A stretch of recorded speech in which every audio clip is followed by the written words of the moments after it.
Hello students, welcome back to my channel humanities fine Shikhar Shukla. आज हम class 12 political science का एक बहुत ही इंपॉर्टेंट चैप्टर पढ़ेंगे, नियोजित विकास की राजनीति।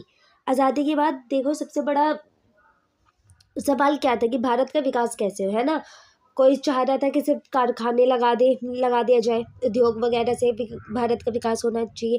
किसी की ये सोच थी कि गरीब किसान इन सबको साथ लेकर चला जाए। ठीक है, इस सवाल से जुड़ी पूरी राजनीति बहस और फैसलों को हम इस चैप्टर में समझेंगे। तो चलिए वीडियो को स्टार्ट करते हैं। वीडियो को एंड तक ज़रूर देखिएगा। तो सबसे पहले यहाँ पे एक कहानी है, उड़ीसा की एक कहानी है ये, काम बनाम घर। एक बार उड़ीसा में बहुत सारा लोहा मिला था। सरकार चाहती थी कि वह बड़ी बड़ी फैक्ट्री में लगे ताकि लोगों को काम मिले और पैसा आए। ठीक है, सरकार क्योंकि उस टाइम पे जब भारत का विकास हुआ था तब काफ़ी आर्थिक दिक्कतें थी, तो इसलिए सरकार का क्या था कि काम मिले और पैसा आए सभी के पास। लेकिन वहाँ रहने वाले जंगल के जो लोग थे वो आदिवासियों को डर था। तो जंगल में जो ज़्यादातर जो लोग रहते हैं वो आदिवासी होते हैं और उनको मेन क्या डर है कि अगर जंगल ही कट गए, है ना, तो वो लोग कहाँ पे रहेंगे। ठीक है, तो जंगल के लोगों आदिवासियों को डर था कि फैक्ट्री बनने से उनके घर छिन जाएगी। सही बात है, अगर जंगल को काट के अगर घर बना दिया जाए तो उनके तो घर छिन गए ना, और उन्हें कहीं और जाना पड़ेगा। पेड़ों को बचाने वाले लोग भी डरे हुए थे क्योंकि बहुत लोग होते हैं, हम सब होता है कि पेड़ बचे रहे, तो उनमें भी एक डर था कि गंदगी बढ़ेगी क्योंकि पेड़ कटेगी तो गंदगी बढ़ेगी, फैक्ट्री वगैरह से गंदगी बढ़ती तो है।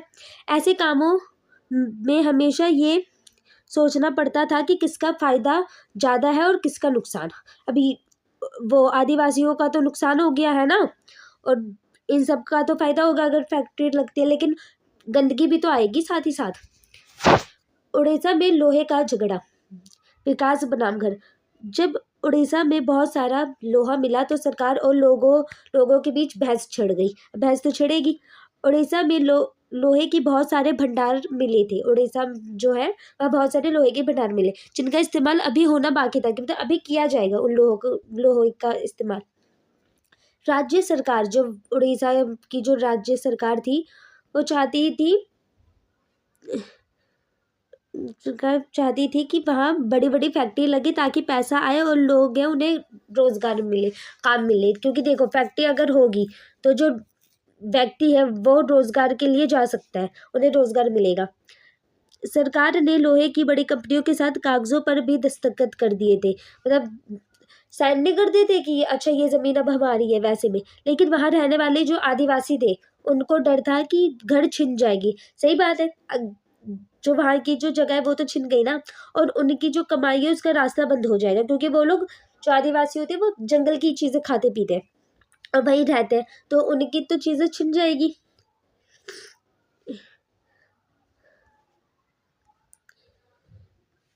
पर्यावरण को बचाने वाले लोगों को डर था कि खुदाई और फैक्ट्री से गंदगी और प्रदूषण बढ़ेगा, क्योंकि जहाँ पे देखना, जहाँ जहाँ फैक्ट्री होती है, जहाँ जहाँ ऐसे वो कॉलोनीज वगैरह होती है वहाँ बहुत ज़्यादा गंदगी होती है क्योंकि वहाँ पे बहुत ज़्यादा प्रदूषण वगैरह भी होता है। पेड़ वगैरह उतने होते ही नहीं है। केंद्र सरकार को लगता था कि अगर फैक्ट्री नहीं लगी तो देश में पैसा नहीं आएगा, इसलिए जो केंद्र सरकार थी वो यही चाह रही थी कि फैक्ट्री और रोजगार मिले, रोजगार मिलेगा तो पैसे भी होगा, तो पैसे भी आएगी हर के घर में। अंत में ये माना गया कि फैसले नेताओं को जनता की बात सुनकर लेने चाहिए, क्योंकि लोकतंत्र भी है हमारे भारत में, तो जनता की बात सुन के ही सरकार फैसला लेगा। लेफ्ट और राइट की सोच, पैसे और सरकार का काम। ठीक है, राजनीति में दो तरह के लोग हैं, एक दक्षिणपंथी है, एक वामपंथी है, और हम इसके बारे में देखेंगे। राजनीति में लोग दो तरह से सोचते हैं कि देश कैसे चलने चाहिए, क्योंकि अभी हम राजनीति पढ़ रहे हैं ना। लेफ्ट मतलब वामपंथी, ये लोग गरीब के साथ थे कि सबको साथ लेके चला जाए और चाहते थे कि सरकार गरीब की मदद के लिए काम करे। ये मानते हैं कि बड़ी चीज़ों पर सरकार का कब्जा होना चाहिए, जो बड़ी चीज़ें उस पर सरकार का कब्जा हो, जो सरकार है वो गरीबों के लिए सबसे ज़्यादा काम करे, ठीक है।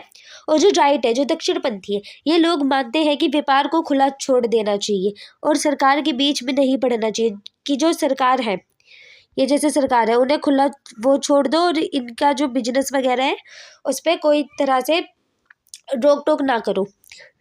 इनका कहना था कि जब लोग आपस में होड़ करेंगे देश तभी तरक्की करेगा, क्योंकि जब सभी जो जनता है वो साथ मिलकर जब काम करेगी तभी देश ग्रो करेगा। इसमें यही है कि आपने फैक्ट्री बनवा दी सरकार ने और वहाँ हर कोई काम कर रहा है, तो ये हमारा जो देश है वो ग्रो करेगा। भारत में इन दोनों सोचों के बीच हमेशा बहस चलती रही, ठीक है। बहुतों का था कि फैक्ट्री ना बने, आदिवासियों को भी डर था और जो नेचर को जो लोग पसंद करते थे उनको भी डर था कि प्रदूषण वगैरह होगा। बहुतों को था कि नहीं लगनी चाहिए, जिससे जो देश है वो ग्रो करे।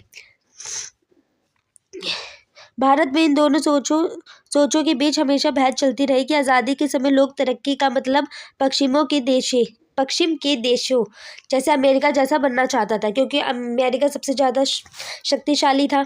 उस समय आधुनिक होने का मतलब क्या था? उस समय आधुनिक होने का मतलब कि हम भी वैज्ञानिक तरीके से आगे बढ़े, कि हम भी ज़्यादा लॉजिक देखें, ठीक है, ये सारी चीज़ें ना देखें। अब योजना आयोग और नीति आयोग, ये आता भी है पेपर में। योजना आयोग और नीति आयोग देश की प्लानिंग करने वाली टीम, इसमें देश की प्लानिंग की जाती है और यहाँ पे बॉम्बे प्लान भी आएगा। देश का पैसा खर्च होगा, इसके लिए खास टीम बनाई गई कि जो देश का जो पैसा है वो कहाँ पे खर्च हो। मार्च 1950 में योजना आयोग बनाया गया ताकि देश की भलाई के लिए प्लान बनाया जा सके। कि देखो, कोई भी जब हम काम करते हैं तो उसके लिए हम प्लान बनाते, ठीक है। तो इसी के लिए अब देश हमारा कितना बड़ा है, इसके लिए भी तो प्लानिंग होगी कि देश को कैसा चलाया जाए, कहाँ कहाँ पैसे लगाए जाए, ठीक है।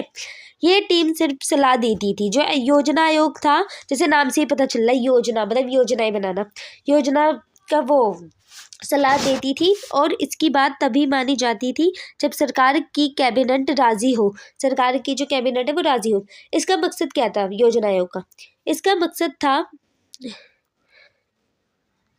कि सबको काम मिले, कि कोई भी बेरोजगार ना हो और देश का पैसा कुछ ही लोगों के पास ना रहे। इसमें यह है कि जैसे फैक्ट्री होगी तो हर कोई काम कर सके, है ना, कोई भी चीज़ें होगी तो हर कोई काम कर सके, कोई बेरोजगार ना रहे, गरीब ना रहे। 1 जनवरी 2015 में इसका नाम बदलकर नीति आयोग कर दिया गया। जो योजना आयोग है उसी का नाम ही नीति आयोग है, ठीक है। आज़ादी के समय सभी इस बात पर सहमत थे कि देश को आगे बढ़ाने का काम सिर्फ व्यापारियों पर नहीं छोड़ा जा सकता, कि जो बिजनेसमैन है वो ही देश को नहीं बढ़ा सकते, सरकार भी लगे, हर कोई लगे तो ही देश हमारा आगे बढ़ सकता है। सरकार को खुद आगे आकर विकास का एक नक्शा तैयार करना होगा, क्योंकि जो देश है वो किसके उस पे चलता है, ज़्यादातर जो सरकार होती है उन पे चलता है। इसलिए देश को चलाने के लिए नियोजित विकास प्लानिंग के साथ तरक्की का रास्ता चुना गया, कि देश का विकास हो, इसके लिए देश की प्लानिंग होनी चाहिए कि जो देश का जो पैसा है वो कहाँ कहाँ जाए, ठीक है। बॉम्बे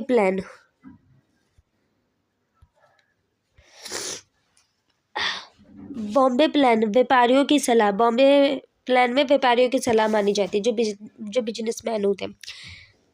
हैरानी की बात है कि देश के बड़े व्यापारियों ने भी सरकार की मदद की, ठीक है, सरकार के वो लोग पक्ष में थे।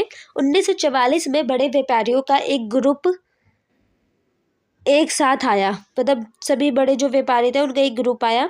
उन्होंने एक प्रस्ताव तैयार किया जिसे बॉम्बे प्लान कहा जाता है। उनका जो प्रस्ताव था उसे बॉम्बे प्लान कहा जाता है। वह चाहते थे कि सरकार ही खेती और फैक्ट्री लगाने में खर्च करे। वो क्या चाह रहे थे कि जो सरकार है वो खेती और फैक्ट्री दोनों में खर्च करे, ठीक है, दोनों में सरकारी पैसा लगाए, ठीक है।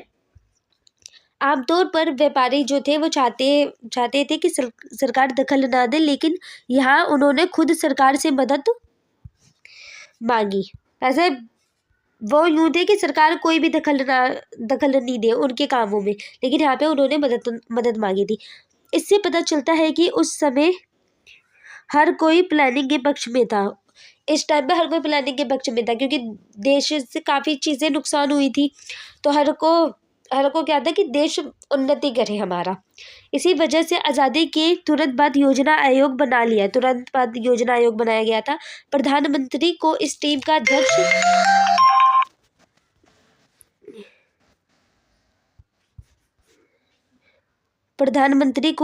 का अध्यक्ष हेड बनाया गया। अब हमारे प्रधानमंत्री उस टाइम पे कौन थे? जवाहरलाल नेहरू। ठीक है, अब आती है पहली पंचवर्षीय योजना। अब पहली पंचवर्षीय योजना पे कृषि पर ध्यान दिया जाता है। पहली पंचवर्षीय योजना 1951 से 1956 तक खेती पर जोर। सरकार ने 5 साल के लिए जो पहला प्लान बनाया, उसकी खास बातें क्या है ये हम देखते हैं। इसका मुख्य मकसद देश को गरीबी के जाल से बाहर निकालना था, क्योंकि देश काफ़ी हद तक गरीब हो गया था। तो क्या था कि देश ग्रो कर सके। के.एन. राज नाम के युवा विद्वान ने सलाह दी कि भारत को अपनी चाल धीमी रखनी चाहिए, कि मतलब स्लो आगे बढ़ा जाए भारत जो है। एकदम ये नहीं कि एकदम पहले फास्ट, जैसे होता है ना कि जैसे कल पेपर है किसी का, है ना, जैसे मानो आपका कल पेपर, आप रात को ही उठा के बैठ जाओ कि मैं तो सारा सिलेबस कंप्लीट कर पाऊंगा, तो ऐसे नहीं हो सकता है ना। जब आप स्टार्टिंग से ही पढ़ते पढ़ते चलो, तब आप उसके लिए तैयार रहोगे अपने एग्जाम के लिए। ठीक है, तो यही इन्होंने सलाह दी थी कि भारत को है वो स्लो, मतलब चाल धीमी रखनी चाहिए, एकदम फास्ट नहीं करना चाहिए।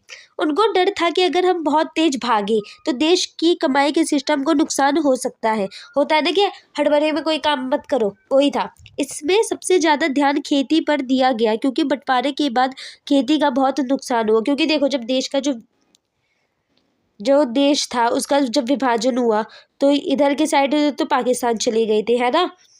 यहाँ का जो था तो विभाजन हुआ था ना, और फिर अलग अलग चीज़ें भी बट गई थी, इसलिए कि वो क्या बोलते हैं, ज़मीन का कोई नुकसान ना हो। बंटवारे, क्योंकि जब बंटवारा होता है तो बहुत खेती को, क्योंकि पाकिस्तान वाले हिंदुस्तान में, हिंदुस्तान वाले पाकिस्तान में गए थे। ऐसे में खेतों में पानी पहुँचाने के लिए भाखड़ा नांगल जैसे बहुत बड़े बांध बनाए गए, काफ़ी बांध बनाए गए कि खेत के अंदर पानी जा सके, क्योंकि खेती पर ही जोर दिया गया था। सरकार ने जमीन के बंटवारे के नियमों, भूमि सुधार को बदलने पर भी जोर दिया था। सरकार ने क्या करा कि वो भूमि सुधार हुआ जाए, मतलब उर्वरक वगैरह के लिए काफ़ी चीज़ें की थी। योजना बनाने वालों का एक बड़ा लक्ष्य क्या था? कुल कमाई, राष्ट्रीय आय को बढ़ाना था, कि जो देश की जो राष्ट्रीय आय होती है ना, वो बढ़ सके। अब हम देखते हैं दूसरी पंचवर्षीय योजना। एक मिनट। दूसरी पंचवर्षीय योजना 1951 से 1961 पर फैक्ट्री पर जोर दिया गया था। इसमें दूसरे 5 साल के प्लान में सरकार ने अपनी दिशा बदल दी, क्योंकि जो पहली थी वो इतनी ग्रो नहीं हुई थी, इसलिए दूसरी पे ध्यान दिया गया था। इसमें भारी उद्योग, बड़ी मशीन और लोहा बनाने वाली फैक्ट्री पे बहुत ज़्यादा ध्यान दिया गया। और सबसे इम्पोर्टेंट, फर्स्ट और सेकंड ही ज़्यादातर आते हैं। ठीक है, तो इसमें मशीनें लगवाई गई कि अगर मशीनें होगी तो जो लोग हैं, है ना, ये यहाँ पे काम करने जाएंगे, रोजगार मिलेगा। क्योंकि हर कोई खेती वाले, क्योंकि शहर वाले इतनी खेती नहीं करते थे, है ना। गाँव वाले वो तो तब भी कर लेते थे, लेकिन खेती में सबसे बड़ा क्या नुकसान था? बारिश वगैरह का भी होता था, बहुत बार पानी होता ही नहीं था, बहुत बार फसल अगर खराब हो जाए तो और नुकसान झेलना पड़ता। इसलिए जो दूसरी जो पंचवर्षीय योजना बनी वो फैक्ट्री वगैरह के ऊपर बनी थी, उद्योग वगैरह के ऊपर, कि मशीन लोहा बनाने वाली फैक्ट्री पे बहुत ज़्यादा ध्यान दिया गया। इस प्लान को P.C. महालनोबिस और उनके टीम ने तैयार किया गया था। ये इम्पोर्टेंट है, वो पंचवर्षीय योजना भी इम्पोर्टेंट है। पहली योजना में धीरज की बात थी कि इसमें तेजी से बदलाव लाने की कोशिश की गई थी। अब हमने एक चीज़ आजमा ली कि चीज़ें धीरे अगर हम लोग कर रहे हैं तो चीज़ें नहीं हो रही। ठीक है, अब कोई आपको बोलेगी धीरे धीरे पढ़ो, अब आपका 5 दिन बाद पेपर है तो आप उसकी बात थोड़ी मान सकते हैं, है ना। तो अब आपको अपनी गति तो बढ़ानी होगी चीज़ के लिए। तो इस पर यह हुआ कि तेज़ी से करना है। पहली योजना में सरकार ने बाहर से आने वाले सामान पर भारी टैक्स लगा दिया, ताकि हमारे देश की फैक्ट्री आगे बढ़ सके। क्योंकि देखो, देश में क्या था ना, ये जैसे ये है, ये अमेरिका है, ये भारत है, या कोई सा भी देश है। अब यहाँ पे जो चीज़ें आएगी, इस पे अगर हम टैक्स लगा दें अगर सरकार, तो क्या होगा, इसकी जो चीज़ें हैं वो इतना भारत के अंदर नहीं आ पाएगी, और भारत का जो जो होता है ना आयात निर्यात वाला जो सिस्टम है, इम्पोर्ट एक्सपोर्ट वाला जो है, वो चीज़ें इतनी नहीं हो पाएगी अगर देश हमारा खुद के हिसाब से ही चले, मतलब खुद की चीज़ें उन पे ज़्यादा ध्यान दिया जाए, है ना। मतलब कोई चीज़ बनाओ उसे ही बेचो तो देश जल्दी ग्रो करेगा। हम बाहर के देशों को ही, देश की चीज़ों को ही अगर ज़्यादा ले तो उनका फ़ायदा है, ना कि हमारा फ़ायदा है। जैसे बहुत आते हैं या हम लोग कहीं पे जाते हैं, ठीक है, तो हम कहीं और जाके अगर व्यापार खोल ले, है ना, तो उनकी देश को तो नुकसान ही होगा।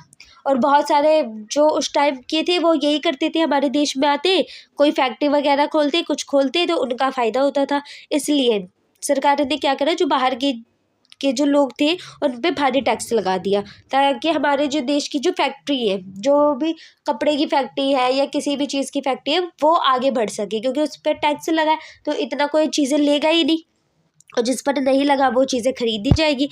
इससे भारत की उन्नति हो सके। बिजली, रेलवे, स्टील और मशीनों जैसी बड़ी चीज़ों को सरकार ने खुद चलाना शुरू कर दिया। इतनी सारी चीज़ें सरकार खुद चला रही थी। रेलवे, स्टील, मशीन जैसे सरकारों ने अपने हाथों में ले लिया था। लेकिन इससे एक मुश्किल भी आई। अब मुश्किल क्या आई कि खेती की तरफ ध्यान कम हो गया और खाने की कमी का डर सताने लगा। अब देखो, अगर खेती ही नहीं की जाएगी, गेहूँ, अनाज और भी जो फसलें होती है ना, अगर खेती अगर हो ही ना, है ना, तो हम लोग क्या खाएंगे। अब पैसे तो आ गए लेकिन खाने ही नहीं है, ये भी तो बात है। तो खाना भी तो होना काफ़ी ज़रूरी था, और खेती पे अगर एकदम कम ध्यान होगा, अब देखो बैलेंस करके चलना चाहिए। अगर खेती पे बहुत ज़्यादा भी ध्यान दो तो बहुत सारी चीज़ें मानसून पे डिपेंड होती है। बारिश का होना, अगर बारिश ज़्यादा हो गई तो मिट्टी ख़राब हो जानी, ये सारी चीज़ें भी होती है। अगर हम ज़्यादा उद्योग में ही घुसे, है ना, तो खाने पीने की चीज़ें हैं उन पे एकदम ही ध्यान फोकस हटा दिया इन सबों ने, है ना। तो अब पैसे तो है लेकिन अब खाने के लिए खाना है नहीं, तब क्या करेंगे। यही था इसमें। योजना बनाने वालों को खेती और फैक्ट्री के बीच तालमेल बिठाने में बहुत दिक्कत आई, क्योंकि एक में क्या है, एकदम खेती पे ही ध्यान जब दिया तो एकदम उन पे ही दिया, और जब उद्योग पे दिया तो उन पे ही दे दिया। और बल्कि बैलेंस करके चलना बहुत ज़्यादा ज़रूरी है, क्योंकि हर कुछ इंपॉर्टेंट है, पैसा भी चाहिए, खाना भी चाहिए।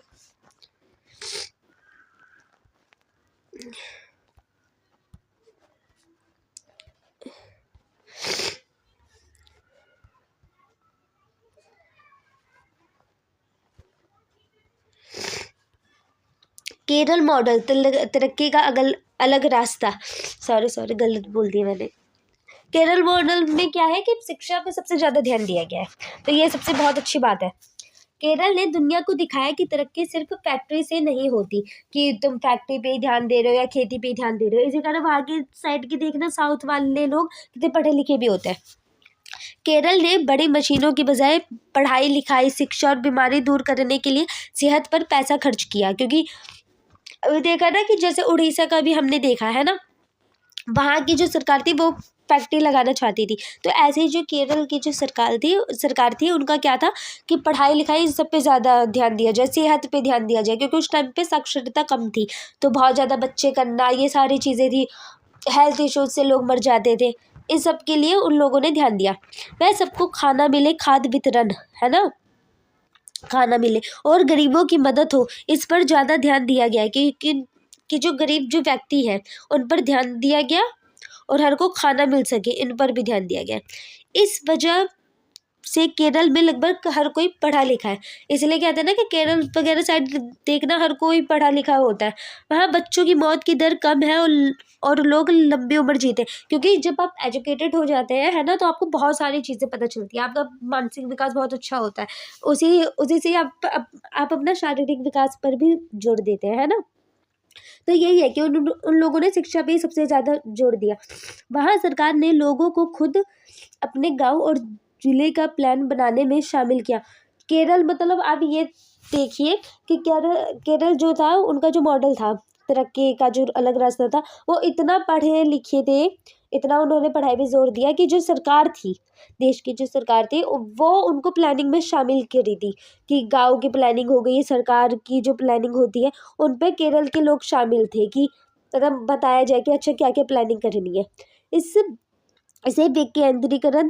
विकेंद्रीकृत नियोजन कहते हैं, जिसका मतलब क्या है, अब इसका मतलब क्या है, जिसका मतलब है कि फैसले सिर्फ बड़े लोग नहीं बल्कि गांव वाले भी लेते हैं। अब केरल देखो, गांव हो या शहर, देखा जाए तो इसमें जो लोग थे वो हर कोई पढ़ा लिखा था। अगर शहर का भी कोई व्यक्ति है, उसे कोई चीज़ें नहीं आती तो वो गाँव वाले हैं उससे पूछ सकता है चीज़ें, ठीक है। तो वही बताया गया है। जो ये विकेंद्रीकृत नियोजन है, इसमें यही है कि सिर्फ बड़े बड़े लोग ही शामिल नहीं हुए, बल्कि गाँव वाला है वो भी शामिल है। खेती बनाम फैक्ट्री का एक बड़ी बहस, अभी यही उड़ीसा वाली ही बात है। देश में ये बहस छिड़ गई कि पैसा खेती पर लगाए या फैक्ट्री पे। बहुतों को ये था पैसे खेती पे लगाया जाए, बहुतों को ये था फैक्ट्री पे लगाया जाए। कुछ लोग जैसे जेसी कुमारप्पा चाहते थे कि गाँव और खेती को ज़्यादा अमीर बनाया जाए। बहुतों का क्या था कि गाँव अमीर हो और खेती वगैरह किसान वगैरह ज़्यादा चीज़ें करें, क्योंकि किसान वगैरह ज़्यादा मेहनती भी थे। उनको उनका कहना था कि बिना गाँवों एक मिनट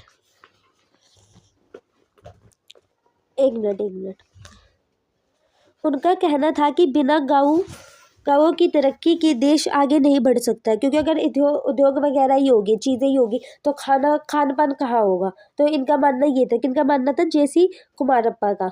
वही कुछ लोगों को लगा कि बिना बड़ी मशीनों के हम कभी अमीर नहीं बन पाएंगे, क्योंकि हर के अलग अलग सोच है। अब देश इतना बड़ा है तो किसी की एक जैसी सोच नहीं होती, घर में किसी की एक जैसी सोच नहीं होती है ना।